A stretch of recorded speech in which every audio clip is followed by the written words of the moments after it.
हाँ देखिए बच्चों, इससे पहली वीडियो में मैंने आपको आयनिक यौगिक के लक्षण पढ़ा रहा था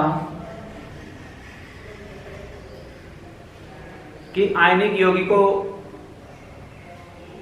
के लक्षण क्या क्या होते हैं। तो उसमें आपके 3 लक्षण हुए थे, पहला हुआ था, दूसरा और तीसरा लक्षण आपका ये चल रहा था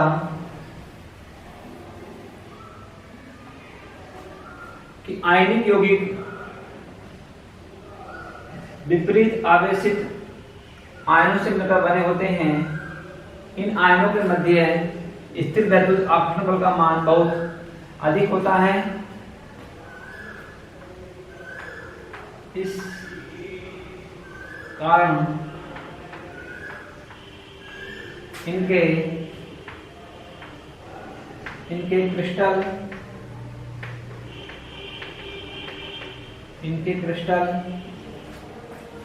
जालक को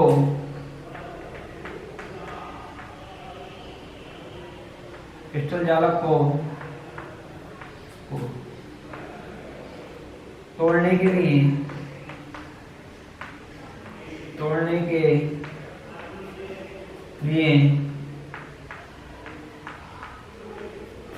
अधिक ऊर्जा की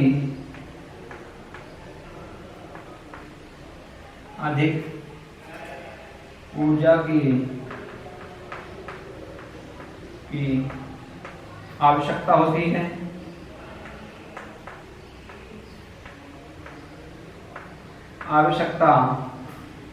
होती है।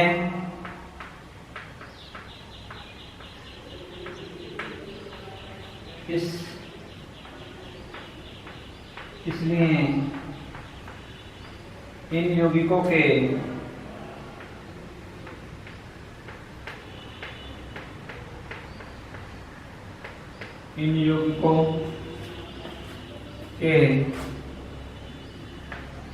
गलनांक व क्वथनांक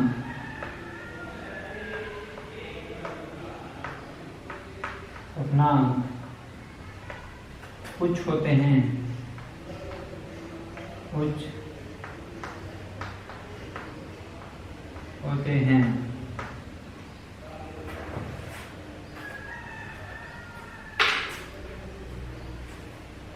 नोट करेंगे।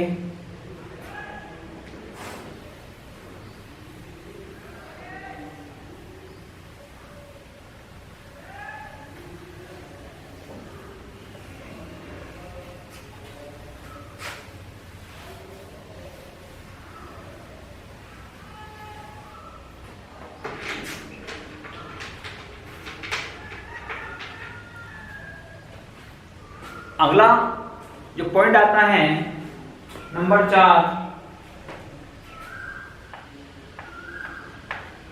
आयनिक यौगिकों के मध्य आयनिक अभिक्रियाएं होती हैं। नंबर 4 पॉइंट है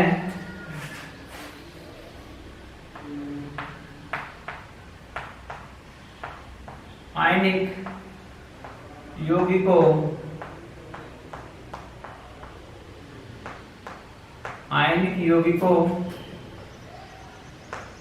के मध्य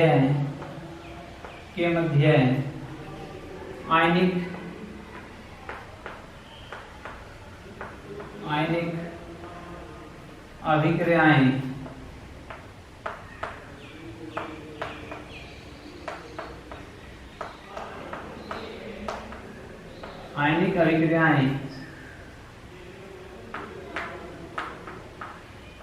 होती हैं। यानी आयनिक यौगिकों के मध्य कौन सी अभिक्रियाएं होती हैं?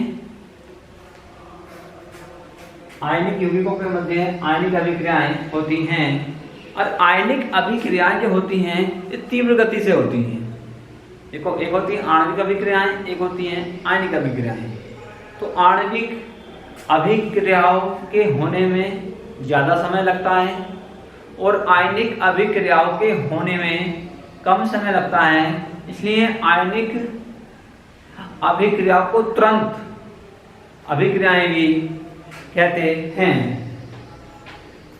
यानी कि जो आयनिक अभिक्रियाएं होती हैं, आयनिक अभिक्रियाएं लगभग 10⁻⁻8 सेकंड में 10⁻⁻8 सेकंड में पूर्ण हो जाती हैं। लिखेंगे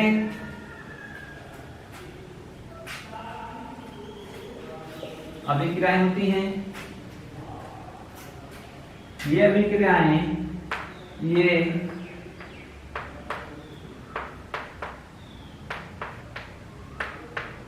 ये अभिक्रियाएं तीव्र गति से होती हैं, तीव्र गति से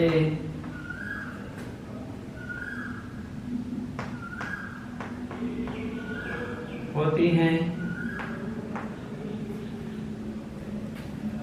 ये अभिक्रियाएं तीव्र गति से होती हैं। इन अभिक्रियाओं के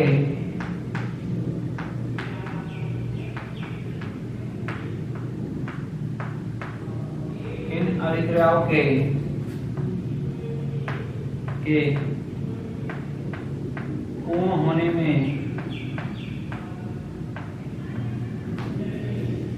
में लगभग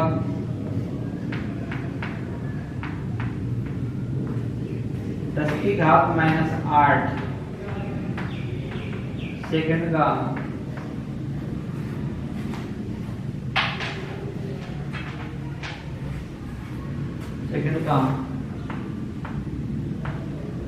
समय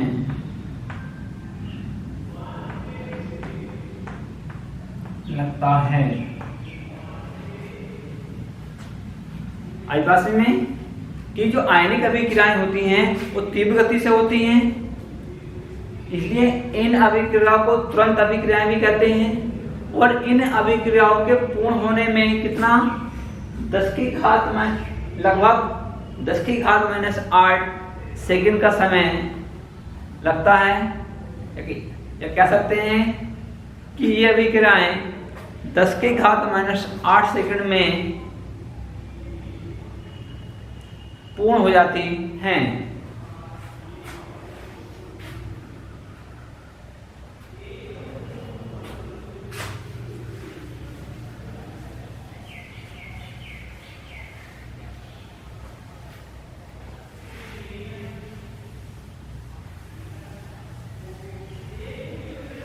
तो ये आपके कुछ आयनिक यौगिकों के लक्षण थे। अब देखिए आयनिक यौगिकों के आधार पर आपकी एनसीईआरटी बुक में कुछ क्वेश्चन दिए गए हुए हैं, इसके साथ में उनको करा रहा हूं।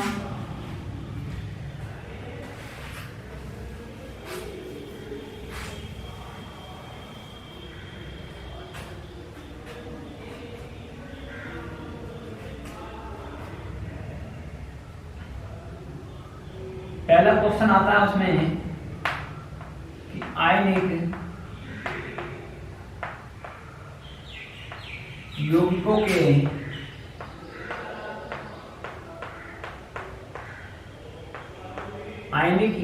के गलनांक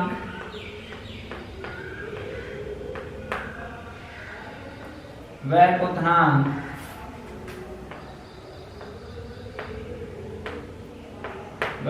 क्वथनांक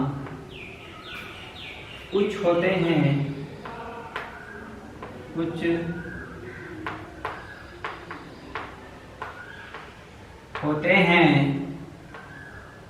क्यों? कि आयनिक यौगिकों के गलनांक व क्वथनांक कुछ होते हैं क्यों? मैंने अभी पीछे आपको बताया था इससे पिछली वीडियो में कि आयनिक यौगिकों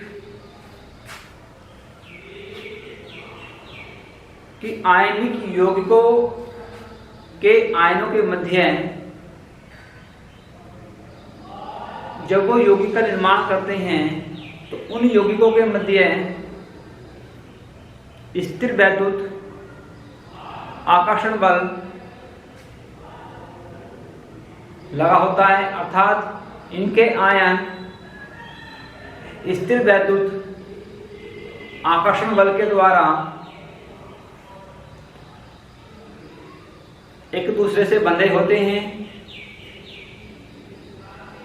जुड़े होते हैं।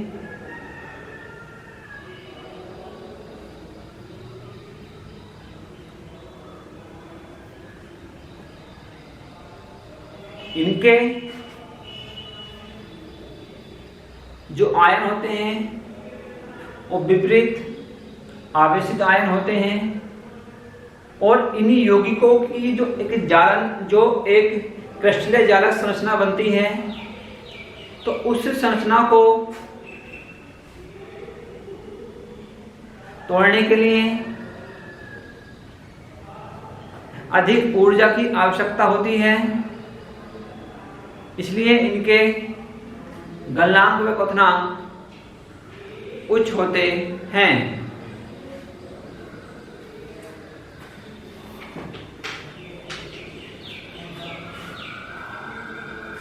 आंसर क्या होगा? आयनिक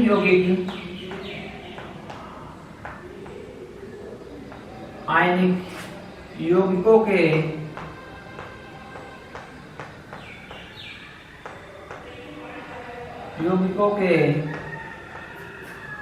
गलनांक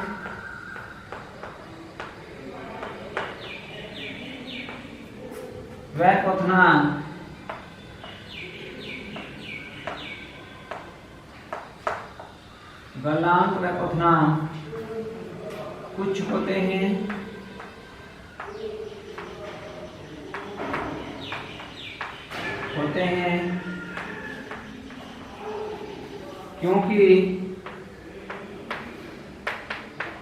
क्योंकि ये यौगिक विपरीत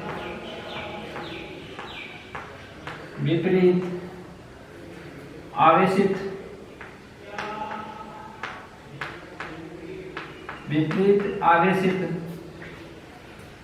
आयनों से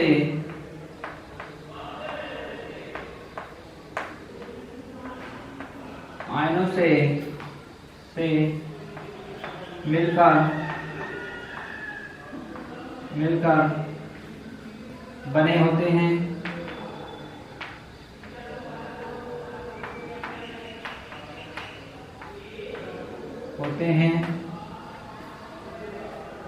आंशिक रूप बने होते हैं।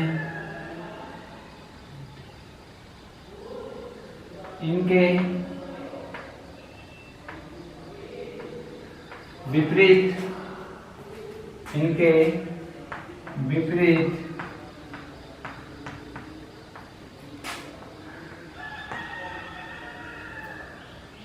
आवेशित आयन, इनके विपरीत आवेशित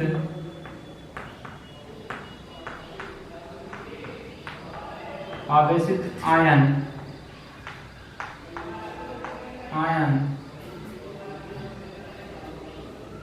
स्थिर वैद्युत आकर्षण बल के द्वारा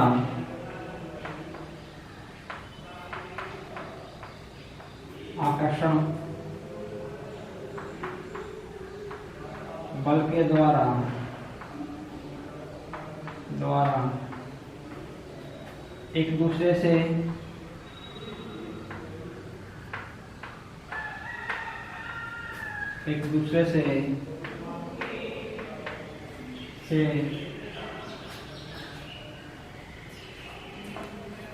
जुड़े होते हैं।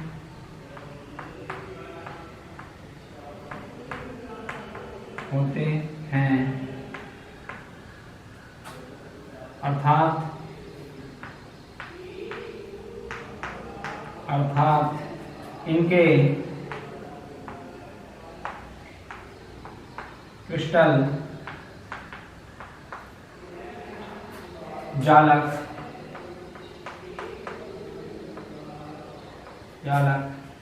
संरचना को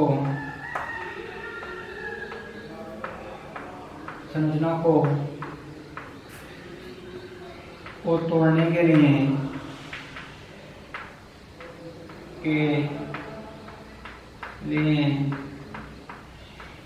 अधिक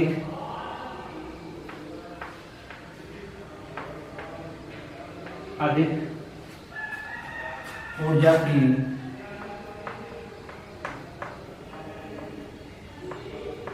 की आवश्यकता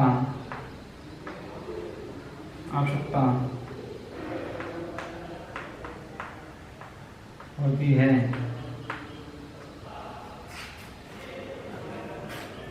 इसलिए इनके गलनांक और क्वथनांक कुछ होते हैं। इसलिए आयनिक यौगिकों के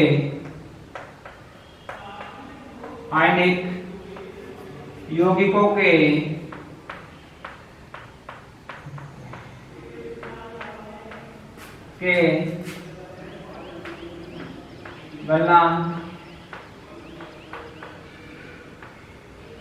व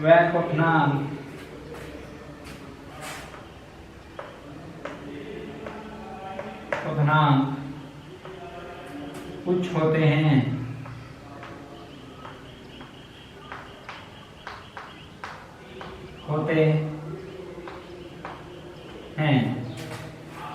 इसलिए आयनिक यौगिकों के गलनांक और क्वथनांक उच्च होते हैं। नोट करेंगे।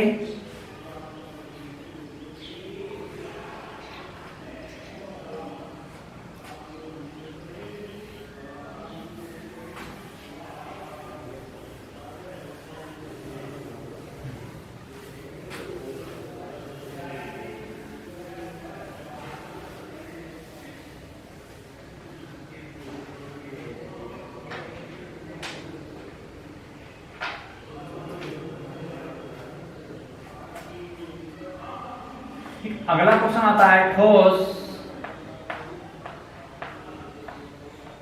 NaCl विद्युत का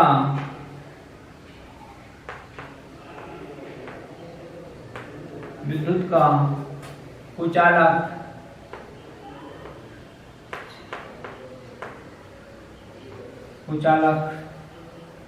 ठोस NaCl विद्युत का कुचालक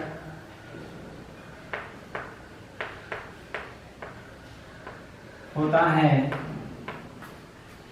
क्यों?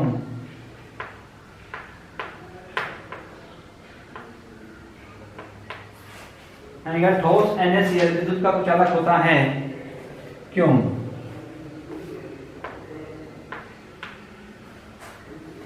अब देखिए, जब मैंने आपको बताया था कि जो आयनिक यौगिक होते हैं ये विपरीत आवेशित आयनों से मिलकर बने होते हैं, और जब आयनिक यौगिक बनते हैं तो इनके विपरीत आवेशित आयन इनका एक दूसरे से मिलकर उदासीन हो जाते हैं, अर्थात इन पर कोई आवेश नहीं रहता।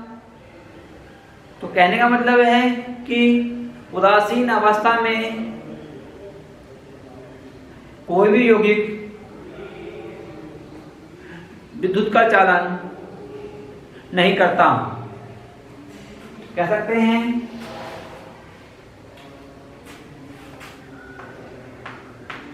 यानी कि ठोस NaCl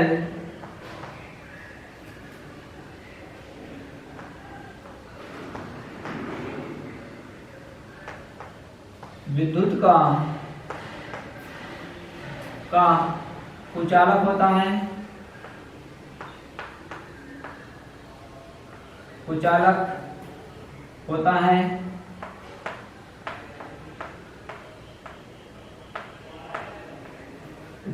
है क्योंकि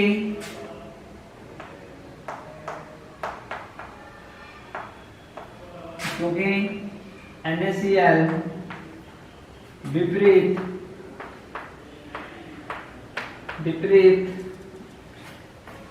आवेशित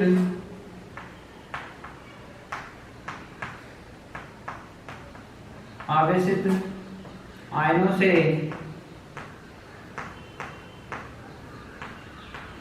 आयनों से मिलकर बना होता है।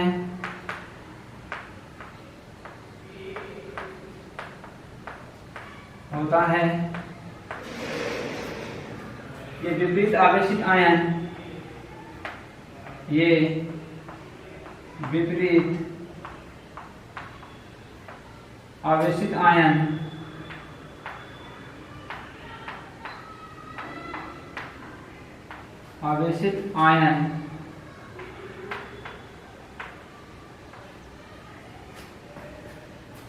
उदासीन होकर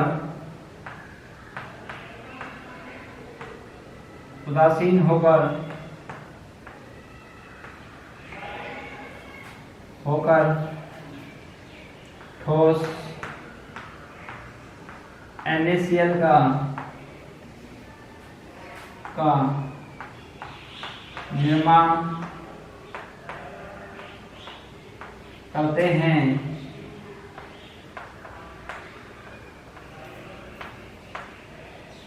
इसलिए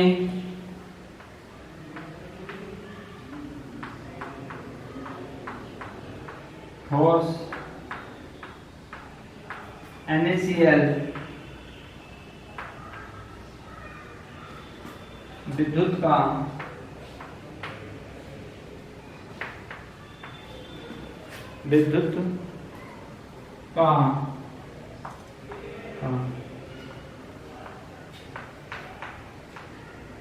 का कुचालक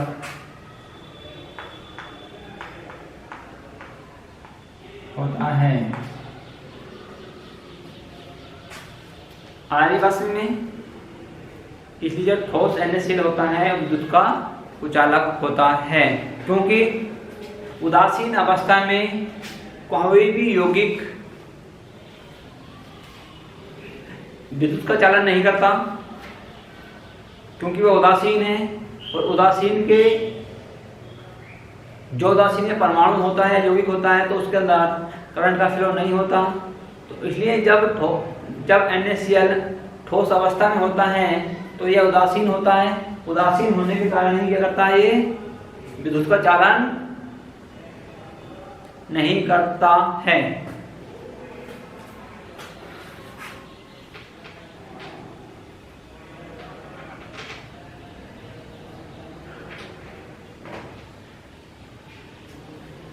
नोट करेंगे।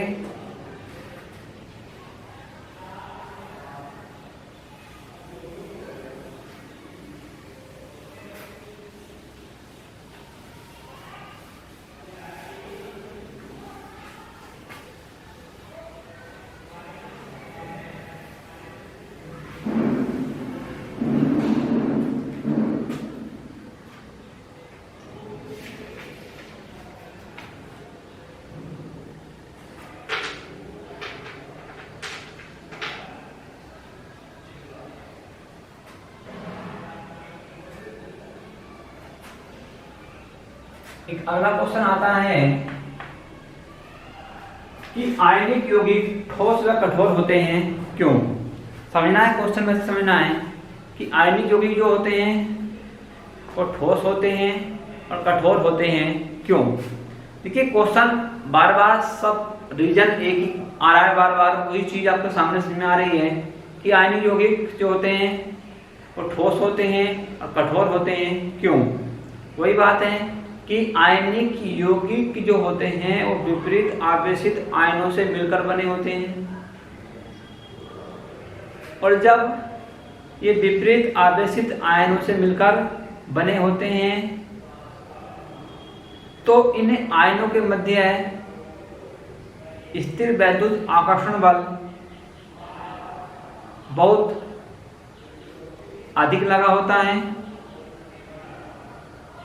उस स्थिर वैद्युत आकर्षण बल का मान बहुत अधिक होने के कारण इनकी जो रचना बनती है, इनकी जो क्रिस्टलीय संरचना बनती है, तो उसी क्रिस्टलीय संरचना जो बनती है वो कठोर होती है। क्यों? क्योंकि इनके जो क्रिस्टल होते हैं उस आकर्षण बल के द्वारा बहुत मजबूती के साथ एक दूसरे से बंधे होते हैं, जुड़े होते हैं, तो इसलिए उनको आसानी से तोड़ा नहीं जा सकता। तो इसलिए जो आयनिक यौगिक होते हैं कठोर होते हैं और सॉलिड होते हैं। अब देखिए कुछ आपकी संरचनाएं हैं जो आपको बनानी है। कुछ आयनिक संरचनाएं हैं बनानी है।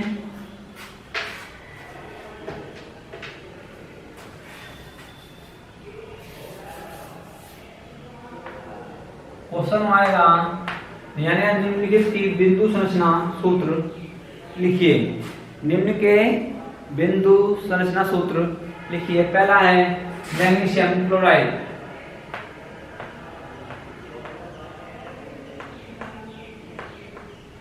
मैग्नीशियम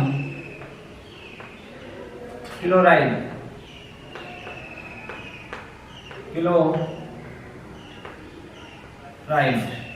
मैग्नीशियम क्लोराइड क्या होता है? MgCl2। अब हमें MgCl2 की संरचना बनानी है। इनके बिंदु संरचना सूत्र कि ऐसा क्वेश्चन आता है एग्जाम बोर्ड में आ जाता है। अब इनकी हमें बनानी है बिंदु संरचना बनानी है। तो Mg को लिखना है आपको Mg। अब हमें देखना है कि Mg के बाह्य कोश में इलेक्ट्रॉन कितने होते हैं। तो Mg का हम यदि इलेक्ट्रॉनिक विन्यास करेंगे तो होता है 2 को 8,2। इनका 2 होते हैं। 2 इलेक्ट्रॉनों को हम इनको क्रॉस के चिन्ह से बाह्य कोश के इलेक्ट्रॉन को दर्शा दो। अब Cl कितने दे रखे हैं? हमने 2 दे रखे हैं। एक Cl को यहाँ लिख सकते हैं और एक Cl को यहाँ लिख सकते हैं। अब Cl के बाह्य कोश में 7 इलेक्ट्रॉन होते हैं। 2 3 4 5 6 7। ऐसे इसके 1 2 3 4 5 6 7। अब आपको पता है कि प्रत्येक तत्व को अपने बाह्य कोश में में 8 इलेक्ट्रॉन पूरे करने की कोशिश करता है और इस कोशिश में वो इलेक्ट्रॉन को ग्रहण भी करता है, इलेक्ट्रॉन को त्यागता भी है, इलेक्ट्रॉन का साझा भी करता है और वो अपना बाह्य कोश स्थायी करने के लिए ये सब करता है। तो अब इस Mg पर 2 इलेक्ट्रॉनों की अधिकता है। यदि Mg अपने 2 इलेक्ट्रॉनों को दान कर देता है तो Mg के बाह्य कोश में 8 इलेक्ट्रॉन हो जाते हैं और 8 इलेक्ट्रॉन होने पर इसकी एक स्थायी संरचना प्राप्त होती है। तो यो Mg क्या करता है? अपना 1 इलेक्ट्रॉन इस Cl को और 1 इलेक्ट्रॉन इस Cl को दान कर देता है। तो इससे Cl का विन्यास कितना था? पहले 2 8 7 होता है। तो यहाँ Mg के ऊपर Mg ने 2 इलेक्ट्रॉन त्यागे हैं तो इस पर 2 प्लस चार्ज आता है। Mg के ऊपर 2 प्लस, तो इसका हो जाता है 2,8। अब यहाँ Cl 2 परमाणु है। Cl ये है 4 5 6 7 8। ये आ गया 3 4 5 6 7 8। इसके ऊपर ये आ गया 2,8,8। तो ये यदि हम इसको ऐसे करके लिखें या करके ऐसे लिख सकते हैं कि Mg के ऊपर 2 प्लस चार्ज और 2Cl माइनस। इसको ऐसे भी लिखा जा सकता है। तो ये इसकी बिंदु संरचना है, ऐसे लिख सकते हैं। अगला आता है सेकेंड।